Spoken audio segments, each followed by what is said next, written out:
ছদ্মবেশ নিয়ে বংশীকে খুন করলো গীতা। হ্যাঁ বন্ধুরা, এমনটা দেখতে পাচ্ছি আমরা গীতার এলপি সিরিয়ালের আজকের পর্বে। গল্পের শুরুতে দেখতে পাই টিপের মেহেন্দি অনুষ্ঠানে সবাই মিলে নাচ গান করতে থাকে। অঙ্কিত আর মেহেক দাঁড়িয়ে দাঁড়িয়ে দেখতে থাকে।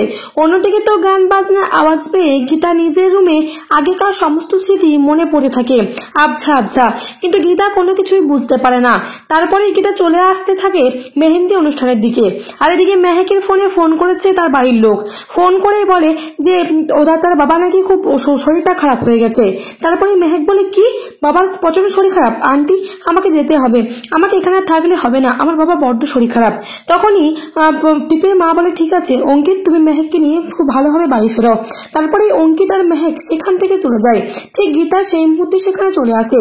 আর মেহেন্দি অনুষ্ঠান আয়োজন দেখে গীতার মাথা আবারও ঘুরে থাকে। আর গীতা মাথা ঘুরে পড়ে যেতে গেলে ঠিক সেই সময় সেখানে সুমনা গিয়ে গীতাকে ধরে। আর বলে, তোমার কি হয়েছে? তারপরে তো টিপ আর মোহনা প্রচন্ডভাবে রেগে যায়। আর তারপরে গীতা বলে, না আমার তেমন কিছু হয়নি, আসলে একটু মাথা চিনচিন করছিল।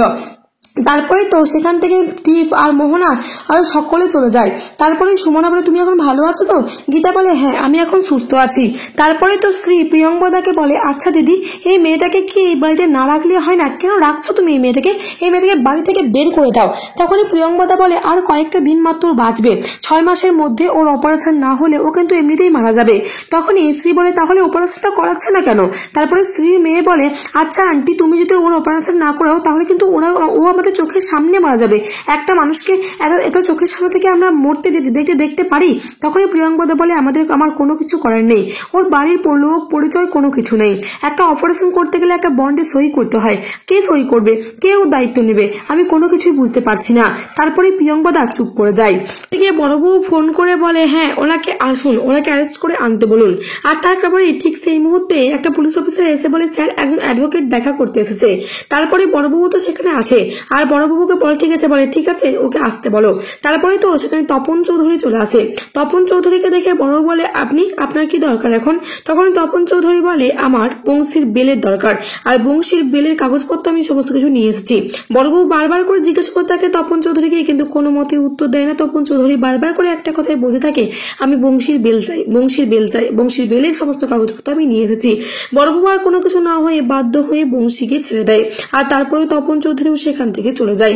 ওদিকে বংশী মদ খেতে থাকে আর চিপস খেতে থাকে আর নাচানাচি করতে থাকে আনন্দে। ঠিক সেই মুহূর্তে একজন জিন্স পরা এবং তার সাথে জুতো পরে গাড়ি থেকে নেমে যায়। আর তারপরেই বংশীর দিকে এগিয়ে আসে। বংশী তারপরে দরজাটাকে পায়ে ধাক্কা দিয়ে ছাড়িয়ে দেয়। তারপরেই তো বংশী দেখে পুরোপুরি ভাবে অবাক হয়ে যায়। আর সে একজনকে ছদ্মবেশী একজন সে হাতে পিস্তল নিয়ে বংশীর মুখে ঢুকিয়ে দেয়। আর তারপরেই বংশীকে শুট করে দেয়। বংশী সেখানেই কিন্তু মারা যায়। অন্যদিকে প্রিয়ঙ্বদা পুরো বাড়ি গীতাকে খুঁজে থাকে, কিন্তু গীতাকে কোথাও খুঁজে পায় না। বারবার করে বলতে থাকে, এই মেয়ে তুমি কোথায় তুমি? কিন্তু গীতাকে কোথাও খুঁজে পাওয়া যাচ্ছে না। তারপরে গীতা দেখে একটা ছপ্পরের নিচেই কিন্তু গীতা বসে রয়েছে। প্রিয়ঙ্বদা বলে, আমি তোমাকে এত ডাকছি, তুমি কেন কোনো সাড়া দিচ্ছ না মেয়ে? তখনই গীতা বলে, আমি কিছু বুঝতে পারছি না, আমি কে বলো না, আমি কে, আমি কোথায় আছি? প্রিয়ঙ্বদা বলে, আমি তোমাকে নিয়ে এসেছি, আমি প্রিয়ঙ্বদা। আর তাছাড়া তুমি রাস্তায় অজ্ঞান হয়ে পড়েছিলে, তোমার মাথায় রক্ত ধরছিল, আমি তোমাকে বাঁচিয়ে নিয়ে এসেছি, তুমি চিনতে পারছো না? গীতা বলে, ও এতক্ষণে আমি বুঝতে পারলাম। প্রিয়ঙ্বদা বলে, তোমার মনে পড়ছে কিছু? তখনই গীতা বলে, হ্যাঁ মনে পড়েছে। সেই সময় শ্রী বলে, সমস্ত কিছু আধিক্ষেতা, কেন এত আধিক্ষেতা করছো মেয়ে? দিদি তুমি এই মেয়েটাকে বাড়ি থেকে বের করে দাও, তুমি বুঝতে পারছো না চারিদিকে নিউজে পেপারে দেখাচ্ছে এইসব মেয়েগুলো ঘরে এসে সমস্ত কিছু চুরি চাপাট করে নিয়ে চলে যাচ্ছে। এসব মেয়েদের কিন্তু একেবারে বিশ্বাস করো না। তখনই সেখানে টিপ এসে বলে, বিশ্বাস করবে না তো? আরে ওকে বিশ্বাস করবে, কিন্তু আমাকে বিশ্বাস করবে না। আমি ওনার নিজের মেয়ে নয় না, আমি হলাম ওনার সৎ মেয়ে, আর সেটা খুব ভালোভাবে পরিচয় দিয়ে দাও। প্রিয়ঙ্বদা বলে, তুমি এরকম ভাবে কেন কথা বলছো? টিপ বলে, কেন কথা বলবো না? তুমি আমাকে কোনো নিজের মেয়ে বলে ভেবেছো? শ্রী বলে, ঠিকই তো দিদি, তুমি কোনোদিনও কিন্তু টিপের কথা ভাবোই না।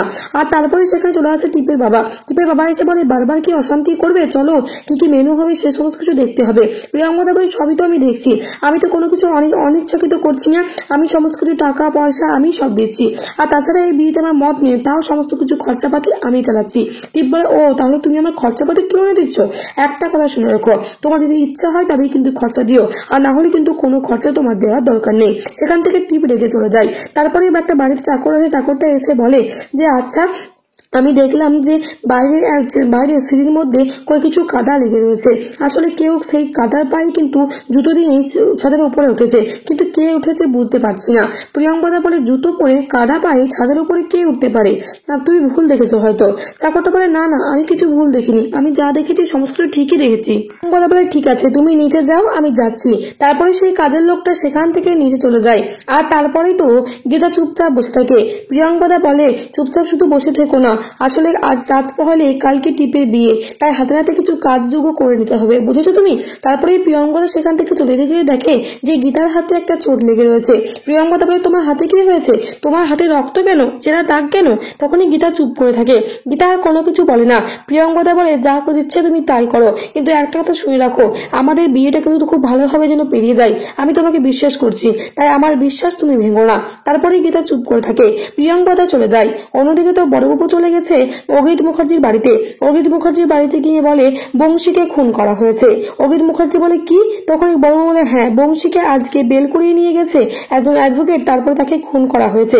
তখন অগ্নিত মুখার্জি বলে, কে বেল করিয়েছে? আপনি তাকে জানেন? বড়বাবু বলে, নিশ্চয়ই জানি। তখন বড়বাবু বলে, অগ্নিত মুখার্জি বলে, কি নাম ওই অ্যাডভোকেটটার? তখনই বড়বাবু বলে, ওই অ্যাডভোকেটের নাম তপন চৌধুরী। তখনই অগ্নিত মুখার্জি বলে, তপন চৌধুরী? কিন্তু স্বস্তিককে খুন করেছে বংশী, কিন্তু বংশীকে কে বা খুন করতে পারে? কে বংশীকে খুন করতে পারে? আর তার বা বেলের কিছুক্ষণের পরের মধ্যেই বড়বাবু বলে, আমরা তো এটাই তল্লাশি করছি, কারণ একটু জন্যই কিন্তু আমরা এটাই বুঝতে পারছি না যে বংশীকে ছাড়িয়ে নিয়ে গেল, বংশীকে বেল পাইলো, কিন্তু তারপরেই কিন্তু বংশীকে মেরে ফেললো। এর পেছনে কি কারণ থাকতে পারে? তারপরে মেহেক বলে, কিন্তু আপনি এখানে কেন এসেছেন বড়বাবু? তখনই বড়বাবু বলে, আমাকে অগ্নিত মুখার্জির সাথে দেখা করতে হতো, আর অগ্নিত মুখার্জি তল্লাশি করবেন এই সমস্ত কিছু। তখনই মেহেক বলে, না, আমার পাপা এই সময় কোনো কিছু করতে পারবে না, আমার পাপার শরীর ভালো নেই, আমার পাপার মন ভালো নেই। অগ্নিত মুখার্জি বলে, মেহেক, তুমি কেন বাড়তি কথা বলছো? আমার ছেলেকে যারা মেরেছে তাদেরকে আমি ছাড়বো না, আমি একেবারে সুস্থ আছি, আর যেভাবে হোক আমাকে এই কেসটার পুরোপুরিভাবে তল্লাশি করতে হবে।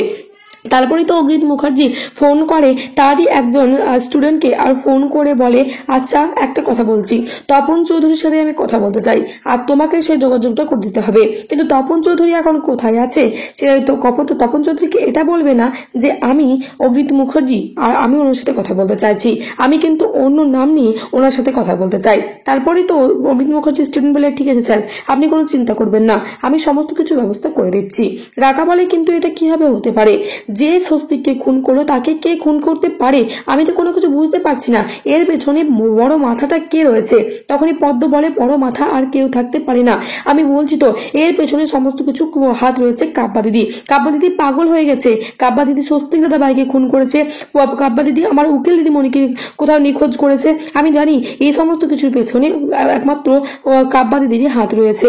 তখনই অগ্নিত মুখার্জিকে বারবার করে পদ্ম একটা কথাই বলতে থাকে। মেহেক বলে, পাপা, এই সমস্ত মধ্যে যেও না, নিশ্চয়ই কোনো একটা দুর্ঘটনা ঘটে যাবে, দেখতেই তো পাচ্ছ যে কেমন হচ্ছে আমাদের কয়েকটা দিন এখন কেমন ভাবে যাচ্ছে। অগ্নিত মুখার্জি বলে, তুই কোনো চিন্তা করিস না মেহেক, তুই একেবারে ভয় পাবি না।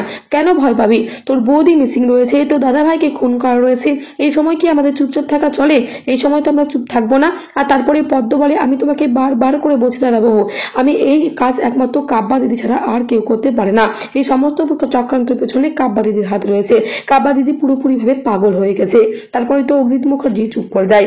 বন্ধুরা, তোমাদের কি মনে হয়, স্বস্তিক কি বেঁচে আছে, নাকি বংশীকে খুন করলো ছদ্মবেশে গীতা, আর গীতার সমস্ত শক্তি মনে আছে, গীতা সমস্তটাই পুরো নাটক করছে শুধুমাত্র আসল অপরাধীকে ধরার জন্য? তোমাদের কি মনে হয়? তাছাড়া এমনটা দেখতে চলেছি আমরা গীতা LLB সিরিয়ালের আজকের পর্বে।